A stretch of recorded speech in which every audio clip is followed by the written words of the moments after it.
પ્રભુમાં દરેકને પ્રેમી સલામ. હું pastor Rakesh Kumar. Biblical shepherd YouTube ચેનલમાં આપ સર્વનું સ્વાગત છે. આજના એપિસોડમાં હું એક ખાસ વિષય લઈને આવ્યો છું અને તે વિષય છે સાંભળવાનો વિષય. સાંભળવાનો વિષય બહુ અગત્યનો વિષય છે, કેમ કે સાંભળવાની સાથે અનેક ક્ષેત્રો જોડાયેલા છે. વ્યવસાયના ક્ષેત્રો હોય કે જીવનના ક્ષેત્રો હોય, અગત્યનો છે સાંભળવાનો વિષય. અને જો તમે થોડુંક નિરીક્ષણ કરો, અવલોકન કરો, વિચાર કરો, તો તમને આશ્ચર્ય લાગશે કે સાંભળવું કેટલું અગત્યનું છે. એટલા માટે આજના એપિસોડમાં હું તમારી સાથે સાંભળવાના વિષયમાં થોડી વાતચીત કરવાની ઈચ્છા રાખું છું. સાંભળવાના અનેક ફાયદાઓ છે અને સાંભળવાના નુકસાન પણ છે.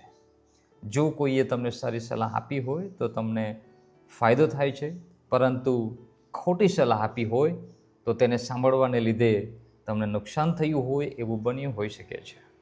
અને એટલા માટે સાંભળવું બહુ અગત્યનો વિષય છે અને એનું થોડું અવલોકન કરવું ઘણું જરૂરી લાગે છે. સો તમે કોનું સાંભળો છો તે વિશે આપણે વિચાર કરવો જોઈએ. કેમ વિચાર કરવો જોઈએ તેનું પણ કારણ છે, કેમ કે જેનું આપણે સાંભળતા હોઈએ છીએ તેના વિચારો, તેના શબ્દો, તેની માન્યતાઓ, તેની વિચારધારાઓ, તેનું આચરણ, તેનો વ્યવહાર અને તેનું આખું વ્યક્તિત્વ આપણામાં પ્રવેશ કરવાનો શરૂ થઈ જાય છે. આપણે જાણતા હોય કે ન જાણતા હોય, આપણી ઈચ્છા હોય કે ઈચ્છા ના હોય, તો એ આ વ્યક્તિ જેનું આપણે સાંભળીએ છીએ તે આપણામાં પ્રવેશ કરવાનું શરૂ કરે છે. અને જાણતા અજાણતા આપણે તેના અનુયાયી બની જઈએ છીએ, અથવા તો તેના શિષ્ય બનવા લાગીએ છીએ, અથવા તે આપણો હીરો બનવાનું શરૂ થઈ જાય છે. અને એટલા માટે આપણે વિચાર કરવો જોઈએ કે આપણે કોનું સાંભળીએ છીએ. એવું બની શકે તમે કોઈ સારા વ્યક્તિનું સાંભળતા હોય, પણ એવું પણ બની શકે છે કે તમે કોઈ ખરાબ વ્યક્તિને પણ સાંભળતા હોય.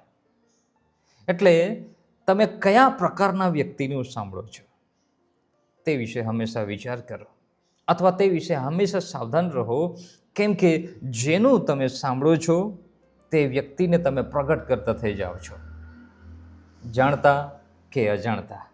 અને એટલા માટે હંમેશા સાવધ રહો, વિચાર કરો તમે કોનું સાંભળો છો. હવે સાધારણ શબ્દોમાં વિચાર કરીએ તો આપણે સામાન્ય રીતે કોનું સાંભળતા હોય છે? પહેલાં મેં સવાલ પૂછ્યો કે તમે કોનું સાંભળો છો, પણ હવે બીજા વિષયમાં એમાં જ આગળ વધીએ તો આપણે સામાન્ય રીતે કોનું સાંભળતા હોય છે? તો મારા મંતવ્ય પ્રમાણે આપણે જો કોઈનું સાંભળતા હોય તો એ એવા પ્રકારના વ્યક્તિઓ હોય છે જેને આપણે પ્રેમ કરતા હોય છે. જેને આપણે પ્રેમ કરીએ છીએ તેને આપણે જરૂરથી સાંભળીએ છીએ. અથવા એને બીજી રીતે વિચાર કરીએ તો આપણને એવું લાગે કે આ વ્યક્તિ મને પ્રેમ કરે છે તો તેનું પણ આપણે સાંભળીએ છીએ. સો બે રીતે વાત છે. જેને આપણે પ્રેમ કરીએ છીએ તેને આપણે સાંભળીએ છીએ, અથવા તો આપણને એવું લાગે છે કે આ વ્યક્તિ મને પ્રેમ કરે છે તેનું પણ આપણે સાંભળીએ છીએ. બીજું, અને બહુ અગત્યનું મને આ લાગે છે, આપણે કોનું સાંભળીએ છીએ તેમાં બીજું, જેના પર તમે ભરોસો કરતા હોય તેનું તમે સાંભળો છો. એટલે કે ભરોસાપાત્ર, વિશ્વાસ યોગ્ય વ્યક્તિનું તમે સાંભળો છો. ગમે તે પ્રકારના માણસનું સાંભળવા તમે બેસી જતા નથી, પણ જેના પર ભરોસો હોય, પછી તે તમારા મિત્ર હોઈ શકે, તમારા મા બાપ હોઈ શકે, તમારા પાસ્ટર હોઈ શકે, તમારા ધર્મગુરુ હોઈ શકે કે તમારા શિક્ષક પણ હોઈ શકે, પણ જેના પર તમે ભરોસો રાખો છો તે જ વ્યક્તિનું તમે સાંભળવાનું વધારે પસંદ કરો છો. સો પહેલાં મેં કહ્યું કે આપણે કોનું સાંભળીએ છીએ, તેમાં પહેલો જવાબ આપણે જોયું કે જેને આપણે પ્રેમ કરીએ છીએ તેનું આપણે સાંભળીએ છીએ. બીજું, જેના પર આપણને ભરોસો હોય તેનું આપણે સાંભળીએ છીએ. ત્રીજી બાબત, જે આપણાથી મોટી ઉંમરના હોય તેનું આપણે સાંભળતા હોય છે. અને ચોથું, આપણા કોઈ અધિકારી વર્ગ હોય તો તેનું પણ આપણે સાંભળીએ છીએ. આપણે આપણા શિક્ષકોનું સાંભળીએ છીએ, વડીલોનું સાંભળીએ છીએ અને આપણે આપણા મિત્રોનું પણ સાંભળીએ છીએ. એમ કરીને અલગ અલગ પ્રકારે આપણે અલગ અલગ પ્રકારના લોકોની સાથે વાતચીત કરતાં સાંભળવાની કોશિશ કરીએ છીએ. અમુક વાર આપણાથી વધારે અનુભવી લોકો હોય તેનું પણ આપણે સાંભળતા હોય છે. પણ એવું પણ છે કે અમુક વખત આપણને જેને સાંભળવાની ઈચ્છા નથી તેનું સાંભળવું પડે છે. અમુક લોકોથી તમે કંટાળતા હોય, અમુકને જોઈને જ તેની વાત સાંભળવાની તમને ઈચ્છા થતી ના હોય, પણ ના છૂટકે તમારે તેને સાંભળવું પડે છે. જેમ કે વિદ્યાર્થી વર્ગ વિશે વાતચીત કરીએ તો અમુક શિક્ષક તેમને પસંદ ના આવતા હોય, તેમને ક્લાસ પસંદ ના આવતો હોય અને સાહેબ આવીને ભણાવતા હોય કે મેડમ આવીને ભણાવતા હોય અને સાંભળવું તો નથી, પરંતુ હવે ક્લાસનો ટાઈમ છે તો સાંભળવો પડશે એમ કરીને આપણે મજબૂરીમાં સાંભળતા હોય છે. ભલે ગમે તે હોય પણ આપણે સાંભળીએ તો છીએ અને એટલા માટે આપણે વિચાર કરવો જોઈએ કે આપણે કોનું સાંભળીએ છીએ. હવે જ્યારે હું કહું છું કે તમે કોનું સાંભળો છો તો એનો ભાવાર્થ શું છે, મારા કહેવાનો અર્થ શું છે, શું કહેવા માગું છું? હું કહેવા માગું છું કે તમે જે સાંભળો છો તે સમજીને તે પ્રમાણે કરો છો કે નહીં તે વિશે હું વાતચીત કરી રહ્યો છું. એટલે કે સાંભળવું પૂરતું નથી, સાંભળીને સમજવું અને સમજીને તે પ્રમાણે કરવું ઘણું અગત્યનું છે. તમારા જીવનમાં તમે કયા વ્યક્તિને સ્થાન આપો છો જેનું તમે ઘણું સાંભળો છો? બાઇબલમાં માર્ક 4 અધ્યાયની 23મી કલમમાં પ્રભુ ઈશુએ એક વાત કીધું છે, જેને સાંભળવાને કાન હોય તે સાંભળે. તો શું બધા પાસે કાન નથી? બધા પાસે જ કાન છે, પણ અહીંયા પ્રભુ ઈશુ કહેવા માંગે છે જેને સાંભળવાની ઈચ્છા હોય તે સાંભળે. જે વ્યક્તિનું તમે સાંભળો છો તે વ્યક્તિને સાંભળવાની તમારી ઈચ્છા છે, તે વ્યક્તિને તમે પ્રેમ કરો છો, તે વ્યક્તિને તમે ભરોસાપાત્ર ગણો છો, તે વ્યક્તિ તમને અનુભવી લાગે છે, તે વ્યક્તિ તમારા માટે આદર યોગ્ય છે અને એટલા માટે તમે તેનું સાંભળો છો. તો પણ મારે અને તમારે વિચાર કરવાની જરૂરત છે, તમે જેનું સાંભળો છો તે વિશે સાવધ રહો. કેમ એવું? કેમ કે તે વ્યક્તિ કદાચ તમને સ્વર્ગ તરફ દોરી જશે અથવા નર્ક તરફ દોરી જશે. તે વ્યક્તિ તમને જીવનમાં નિષ્ફળ કરશે અથવા જીવનમાં તમને સફળ કરશે. તે વ્યક્તિ તમારી સુરક્ષા કરશે અથવા તે વ્યક્તિ તમને નુકસાન કરશે. હંમેશા વિચાર કરીને કોઈના પણ સાંભળવાની ઈચ્છા રાખો. હવે એક વિચાર કરો કે તમારા પોતાના વિષયમાં વિચાર કરો કે તમે કોનું સાંભળો છો.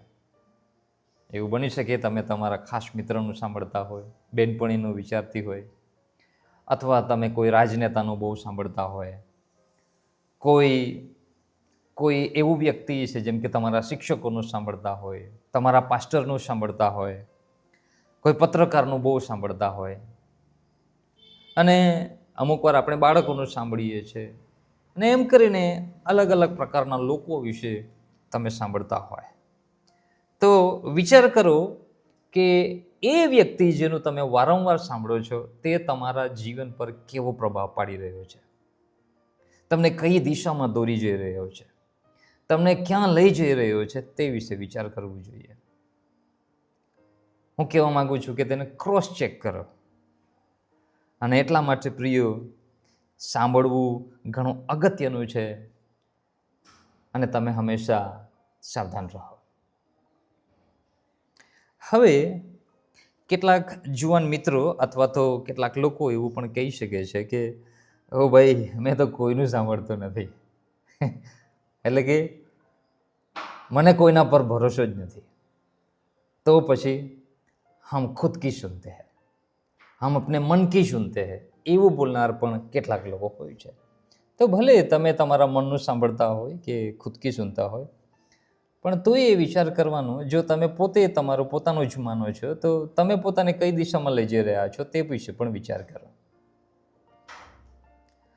સો મારા પ્રિય, સાંભળવું બહુ અગત્યનું છે.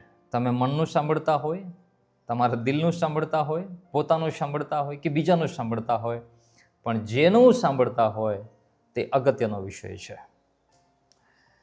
અને એટલા માટે હંમેશા સાવધ રહો.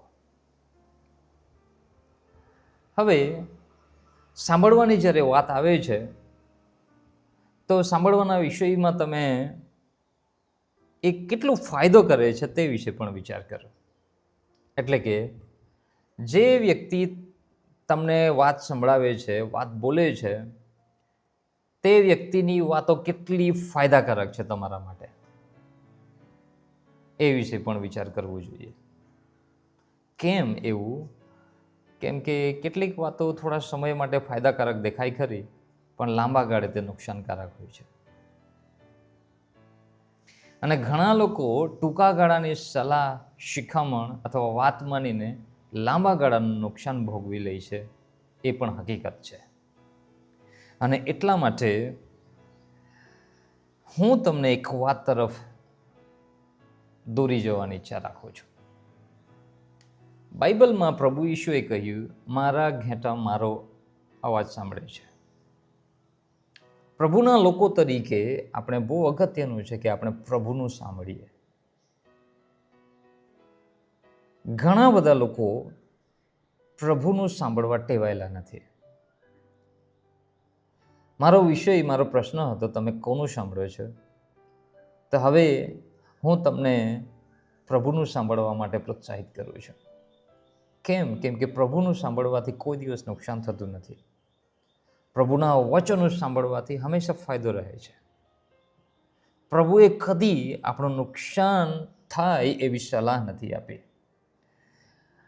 અને એટલા માટે પ્રભુ ઈશુનું સાંભળવાની આદત પાડો, ટેવ પાડો. શું તમે પ્રભુ ઈશુને પ્રેમ કરો છો? તો તમે જરૂર તેને સાંભળશો.